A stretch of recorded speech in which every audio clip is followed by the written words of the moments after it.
All right, guys, this is chapter 6 of Sounder. And I noticed in your packets, chapter 6 and 7 are kind of combined when it asks the questions because chapter 6 is really, really short.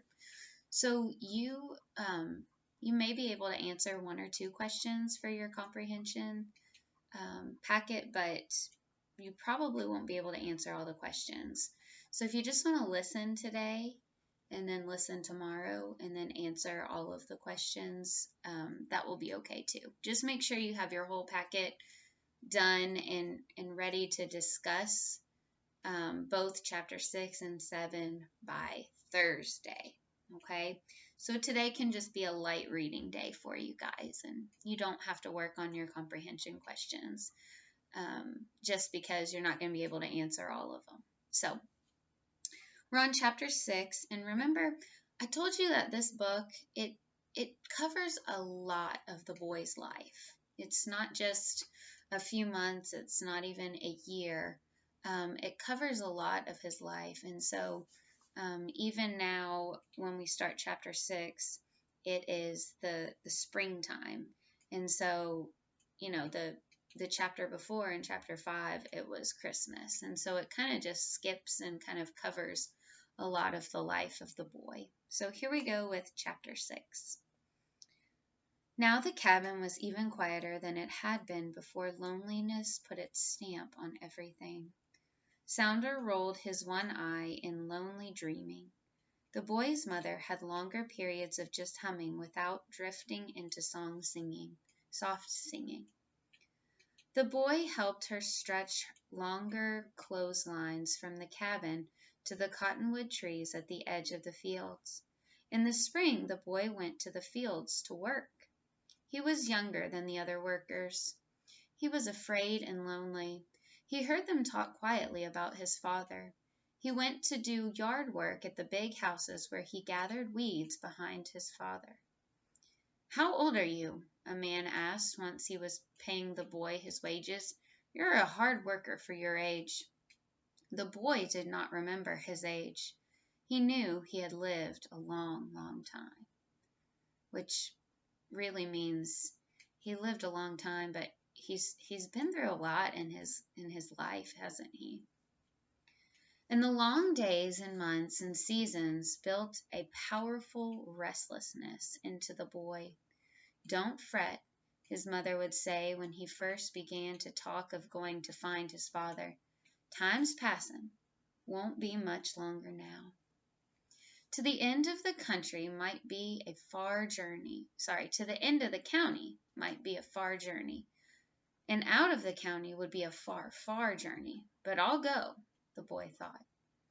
"Why are you so feared for me to go?" he would ask, for now he was old enough to argue with his mother.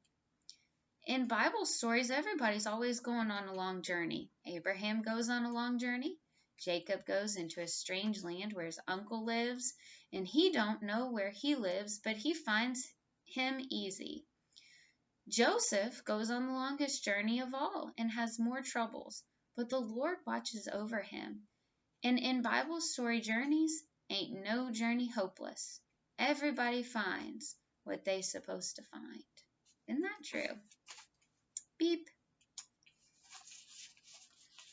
The state had many roads camped which moved from place to place. There were also prison farms and stone quarries. Usually the boy would go searching in autumn when work in the fields was finished. One year he heard, "Yes, the man you speak of was here, but I heard he was moved to the quarry in Gilmer County." One year it had been, "Yes, he was in the quarry, but he was sick in the winter and he was moved to the bean farm in Bartow County." More often, a guard would chase him away from the gate or from standing near the high fence with the barbed wire along the top of it, and the guard would laugh and say, "I don't know no names, I only know numbers. Besides, you can't visit here. You can only visit in jail." Another would sneer, "You wouldn't know your old man if you saw him. He's been gone so long. You sure you know who your pa is, kid?" The men in the striped convict suits, riding in the mule wagons with big wooden frames resembling large pig crates, yelled as they rode past the watching boy. "Hey, boy, looking for your big brother? What you doing, kid? Seeing how you gonna like it when you grow up?" And still the boy would look through the slats of the crates for a familiar face. He would watch men walking in line, dragging chains on their feet, to see if he, beep, could recognize his father's step as he had known it along the road, coming from the fields to the cabin. Once he listened outside the gate on a Sunday afternoon and heard a preacher telling about the Lord loosening the chains of Peter when he had been thrown into prison. Once he stood at the guardhouse door of a quarry, and some ladies dressed in warm, heavy coats and boots came and sang Christmas songs. In his wandering, the boy learned that the words men used most are get out, and keep moving. Sometimes he followed the roads from one town to another, but if he could, he would follow railroad tracks. On the roads there were people, and they frightened the boy. The railroads usually ran through the flat, silent countryside where the boy could walk alone with his terrifying thoughts. He learned that railroad stations, post offices, courthouses, and churches were places to escape from the cold for a few hours in the late night.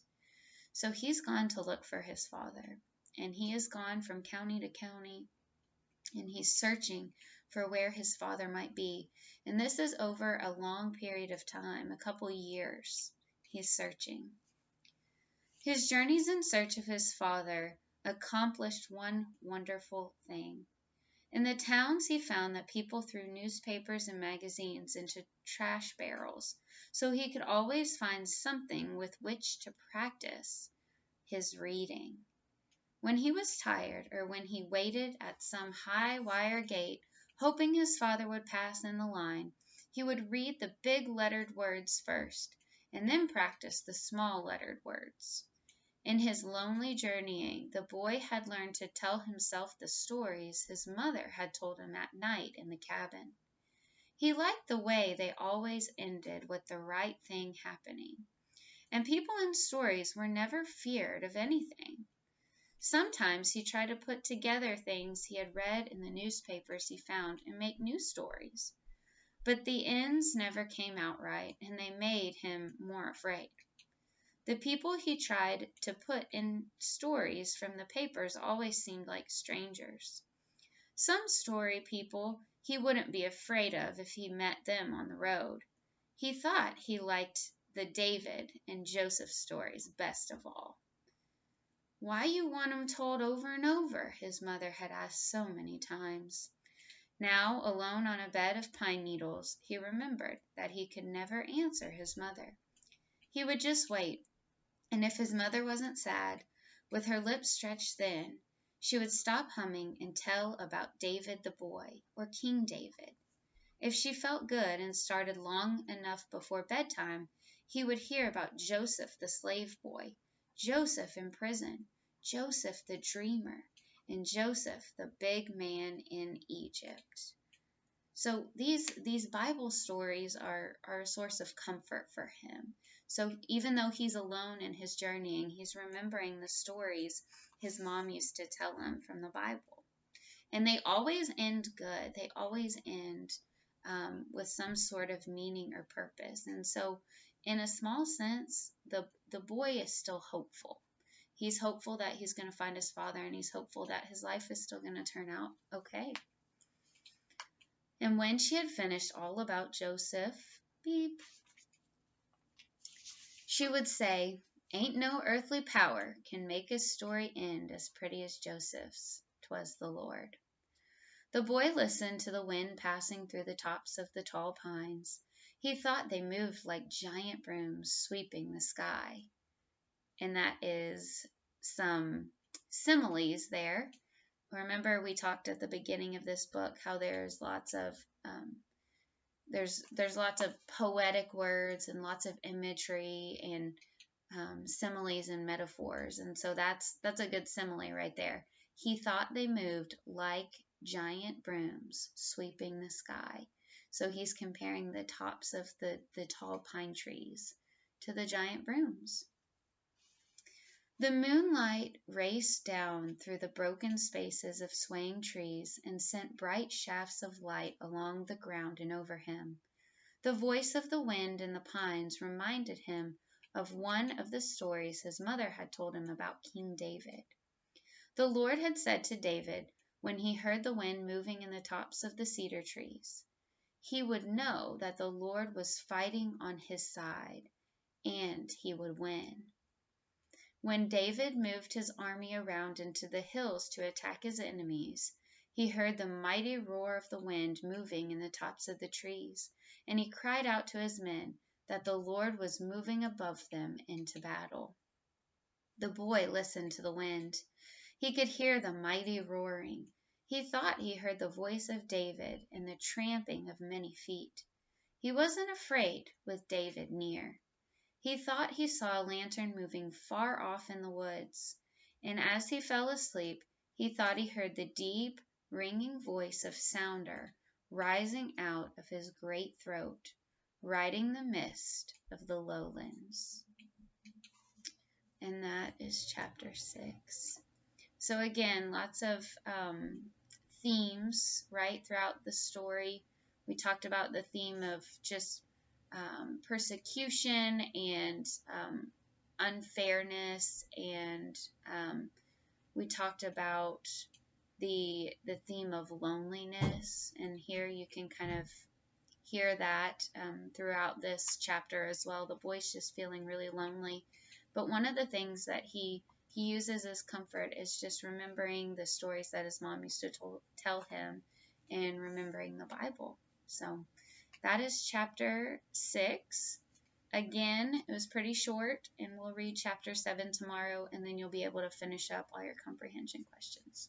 All right, see you guys later.